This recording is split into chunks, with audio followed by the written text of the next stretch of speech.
Ang tigil ang gulo sa aking pag-iisip mula nang tayo'y nagpasyang maghiwalay. Nagpaalam pagkat hindi tayo bagay. Nakapagtataka, oh, oh,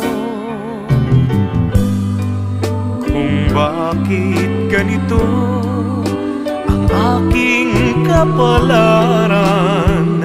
Di ba't ilang ulit ka nang nagpaalam, at bawat paalam ay